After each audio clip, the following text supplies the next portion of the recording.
ಎಲ್ಲನೂ ಕಾರ್ಪೊರೇಟ್ ಆಗಿದೆ. ಎಲ್ಲನೂ ನಾವು ಬೇರೆ ಬೇರೆ ಬೇರೆ ಕಡೆಯಿಂದ ಆಮದು ಮಾಡ್ಕೊಂಡಿದ್ದೀವಿ. ಸ್ಟಾರ್ ಆಗಿದೆ.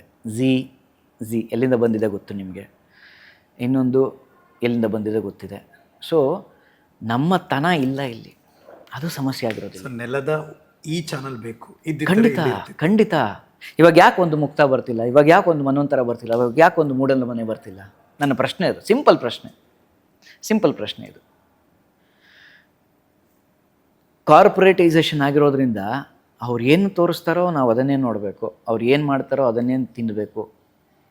ಅದು ಹಳಸಿದ್ರು ಅಷ್ಟೇ, ಚೆನ್ನಾಗಿದ್ರು ಅಷ್ಟೇ, ಬೇರೆ ಆಪ್ಷನ್ಸ್ ಇಲ್ಲ ನಮ್ಮ ವೀಕ್ಷಕರಿಗೆ. ವೆರಿ ಅನ್ಫಾರ್ಚುನೇಟ್ ಸಿಚುವೇಶನ್ ಇದು ನನಗನ್ಸಿದ್ದು.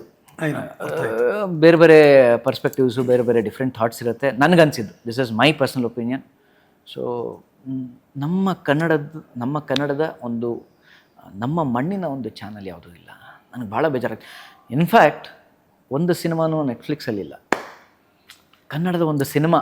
ನೆನ್ಸ್ಕೊಂಡ್ರೆ ಬೇಜಾರಾಗುತ್ತೆ. ಹೈಯೆಸ್ಟ್ ಸಬ್ಸ್ಕ್ರಿಪ್ಷನ್ ಇರೋದೇ ಬೆಂಗಳೂರು. ಡೆಫಿನೆಟ್ಲಿ, ಅದೇ ನಾನು ಹೇಳ್ತಾ ಇರೋದು. ಎಂಥ ದುರದೃಷ್ಟ ಪರಿಸ್ಥಿತಿ ಇದು ಅಂದರೆ, ಒಂದು ಸಿನಿಮಾ, ಒಂದು ವೆಬ್ ಸೀರೀಸ್ ಒಂದಿಲ್ಲ ಕನ್ನಡ. ಇಷ್ಟು ವರ್ಷ ನೆಟ್ಫ್ಲಿಕ್ಸಲ್ಲಿ ಇಲ್ಲ, ಇದೆ. ZEE5 ಇದೆ, ಇದೆಲ್ಲ. ನಾನು I am not denying that. ನಾನು ಹೇಳ್ತಿರೋದು ನೆಟ್ಫ್ಲಿಕ್ಸಲ್ಲಿ. ಬಿಕಾಸ್ ಕಂಪೇರ್ ಮಾಡೋಕ್ಕೆ ಹೇಳ್ತಿಲ್ಲ, ಒಂದು ಮಾನದಂಡ ಇರುತ್ತೆ ಪ್ರತಿಯೊಂದು ಇದಕ್ಕೂ, ಅದರದ್ದೇ ಆದಂಥ ಒಂದು ಮಾನದಂಡ ಇರುತ್ತೆ. ಸೊ ಇದರಲ್ಲಿ ಬಂದರೆ ಚೆನ್ನಾಗಿರುತ್ತೆ ಅನ್ನೋ ಒಂದು ಅದಕ್ಕಿಂತ ಹೆಚ್ಚಾಗಿ ನಮ್ಮ ಕನ್ನಡದಲ್ಲಿ ಒಂದು ವೆಬ್ ಸೀರೀಸ್ ಇಲ್ಲ ನೆಟ್ಫ್ಲಿಕ್ಸಲ್ಲಿ. ಇಂಥ ಪರಿಸ್ಥಿತಿ ಇದು.